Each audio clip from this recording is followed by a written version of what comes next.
अस्सलाम वालेकुम everyone, welcome back to my channel. कैसे हैं आप सब लोग? आई होप आप सब ठीक होंगे। अल्हम्दुलिल्लाह हम सब भी खैरियत से हैं और हमारी तो ईद की तैयारियां शुरू भी तो हो गई हैं एंड आई होप आप सबकी भी तैयारियां शुरू हो गई हो। आज हम चले गए थे पार्लर आयरा का हेयर कट करवाने के लिए।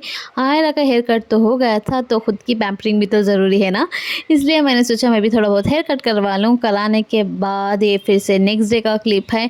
मैं चली गई थी मार्केट क्योंकि घर के लिए मुझे लेना था बेड कवर्स, बेडशीट्स, ये सारी चीज़ें मुझे बहुत ही पहले ले लेनी चाहिए थी, मुझे पता है, लेकिन मुझे पेमेंट में जो है वो लेट हो गया क्योंकि प्रोडक्ट भी मैंने लेट ही दिया था तो पेमेंट थोड़ा लेट रिसीव हुआ। मेरे हस्बैंड ने पहले ही कहा था कि मैं पैसे दे देता हूँ, तुम्हें जो चाहिए जाके ले लो, लेकिन घर की ये छोटी मोटी चीज़ें लेना अपनी पैसों से, अपनी पसंद का, अपनी जहाँ पर मैं चाहती हूँ ये सारी चीज़ें लेना मुझे बहुत अच्छा लगता है क्योंकि कमाती भी तो इन चीज़ों के लिए हूँ कि घर के लिए, बच्चों के लिए, पेरेंट्स के लिए।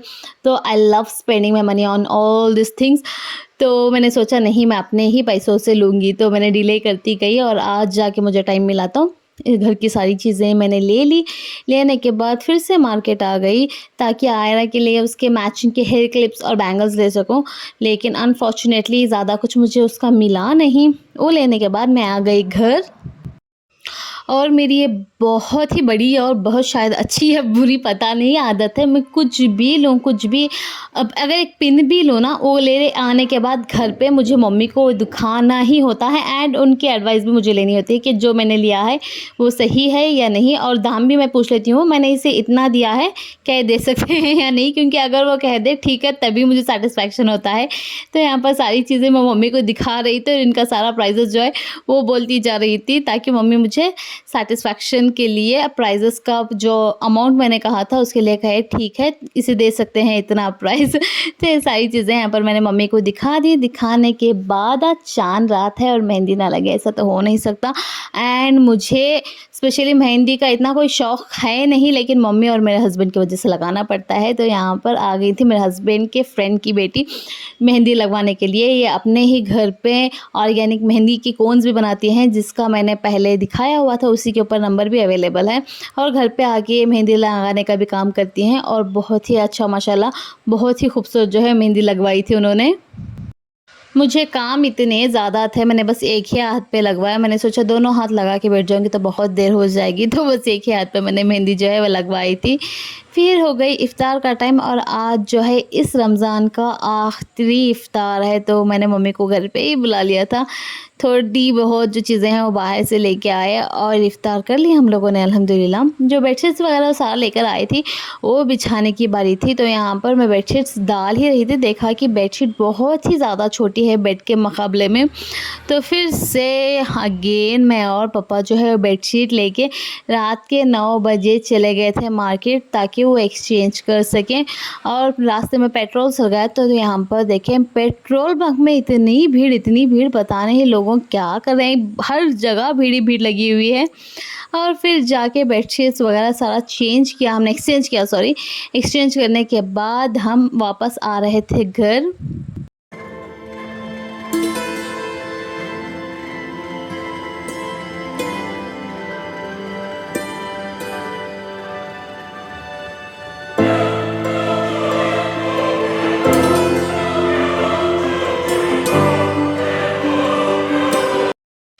रास्ते में वापस लौटते हुए मुझे दिख गए वेजिटेबल्स एंड पुदीना, कोतमीर, ये सारी चीज़ें, क्योंकि मुझे ईद के लिए सारी चीज़ें चाहिए थी घर के लिए। तो मैंने पापा से कहा और पापा ने रोक के सारा सब कुछ जो है हमने घर के लिए ले लिया। अनियंस वगैरह यहाँ पर थी, टमाटर, सारा सब कुछ लेके हम फिर से घर आ गए। घर आने के बाद एक्सचेंज करके जो बेडशीट मैं लेकर आई थी वो यहाँ पर सारा बेड पे सेट कर रही थी और सारा काम मैं रात में ही ऑलमोस्ट फिनिश कर लेती हूँ। सारा बेड कवर्स, बेडशीट, सारी चीज़ें जो है वो चेंज कर देती हूँ।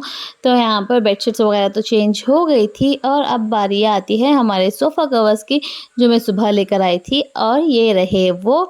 कमेंट करके ज़रूर बताइएगा कि आप लोगों को अच्छे लगे या नहीं। ये वाले का सोफ़ा कवर तो चेंज हो गया था, बेचारा मेरा दूसरा वाला भी तो बाकी है ना, वहाँ पर भी मैंने ये सोफ़ा कवर जो है चेंज कर दिया। सारा सब कुछ चेंज करने के बाद फिर मैंने सोचा घर की भी थोड़ी बहुत जो सेटिंग्स चेंज कर दूँ। तो यहाँ पर देखें लाइट्स जो मैंने डाइनिंग टेबल के पास लगाई हुई थी विंडो के पास, वो निकाल के मैंने इस वाले विंडो के पास लगा दी। और साइड लैंप जो है यहाँ टेबल लैंप, उसके अंदर बल्ब नहीं था तो वो सारा यहाँ पर लगा के यहाँ की थोड़ी बहुत सेटिंग जो है वो ईद के लिए चेंज की है।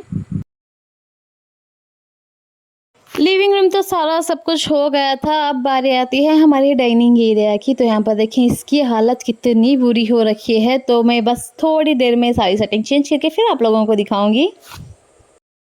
और यहाँ पर देखिए हमारे डाइनिंग एरिया की सेटिंग जो है वो सेट हो चुकी है। ये वाला कवर जो है मैं सुबह लेकर आई थी एंड उसके मैचिंग के फ्लावर्स भी लेकर आई थी। ये वाला वॉज जो है वो मेरे पास ऑलरेडी रखा हुआ था।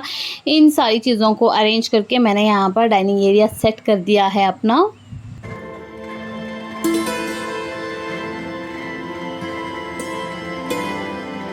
फिर मैं आ गई थी किचन में। बाहर के तो सारे काम मैंने निपटा लिए थे। अब बारी आती है हमारी किचन की, जहाँ पर मैं बनाने लग गई थी अपने डेज़र्ट्स, ताकि सुबह उठूँ तो थोड़ा काम का बर्डन कम हो। इसलिए मैं रात में ही जितना हो सके उतना काम करके रख देती हूँ। यहाँ पर कस्टर्ड के लिए मैंने दूध बॉईल होने के लिए रख दिया था और जामुन के लिए चाशनी बनने के लिए यहाँ पर मैंने रख ली थी। साथ ही साथ चिकन भी मैं अभी मैरिनेट करने के लिए रख दूँगी मसाला लगा के, ताकि सुबह तक अच्छी तरीके से जो है मैरिनेट हो जाए। कबाब के लिए मैंने ले लिया था कबाब मसाला इंस्टेंट, जो हमारे यहाँ पंसारी के पास अवेलेबल हो जाता है इजीली, क्योंकि मेरे हस्बैंड को यही पसंद है। उसके साथ थोड़े बहुत मसाले जो है मैंने ऐड कर लिए हैं, जैसे कि जिंजर गार्लिक पेस्ट, थोड़ी सी हल्दी, आधा टीस्पून जितना चिली पाउडर, धनिया पाउडर, थोड़ा सा नींबू का रस। ये सारी चीज़ें जो है ऐड करने के बाद अच्छी तरीके से उसे मसाला लगा के मैंने एक यूज़ एंड थ्रो के डब्बे में, यहाँ पर इस तरीके के प्लास्टिक के डब्बे में डाल के फ्रीज़र में रख दिया था। अगर बॉक्स पतीले में या फिर टब में रखूँगी तो बहुत ज़्यादा स्पेस वही ऑक्यूपाई कर लेगा, इसलिए ज़्यादा जगह मुझे फ्रीज़र में चाहिए थी। इसके लिए यहाँ पर डिब्बे में डाल के क्लोज़ करके उसे फ्रीज़र में रख दिया था सुबह तक मैरिनेट होने के लिए।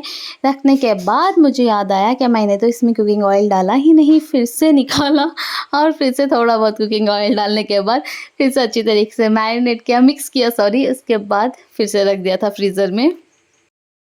चाशनी तो हमारी रेडी हो गई थी। साथ ही साथ यहाँ पर देखें जामुन भी मैंने फ्राई होने के लिए डाल दिया था एक बैच, और यहाँ पर देखें दूसरा वाला बैच भी हमारा मैंने बना के रेडी करके रख लिए थे। साथ ही साथ कस्टर्ड भी मैंने बना के फ्रीज़र में रख लिया था। सुबह उठ के उसमें बस फ्रूट्स ऐड कर लूँगी कट करके। इतना सारा काम करने तक यहाँ पर बज गए थे देखिए रात के 3 बजे, और अभी सो के मुझे सुबह 7 बजे उठना भी था। फिर मैंने खिड़की से देखा तो 3 बजे भी लोग जो हैं रोड पे घूम ही रहे थे, तो थोड़ी बहुत तसल्ली हो गई। और उसके बाद मैं चले गई बेड पे। एंड इस वाले ब्लॉग को मैं यहीं पर एंड करती हूँ। अगर आप लोगों को वीडियो अच्छा लगा हो तो वीडियो को लाइक शेयर कर दें और चैनल को सब्सक्राइब करना बिल्कुल भी ना भूलें।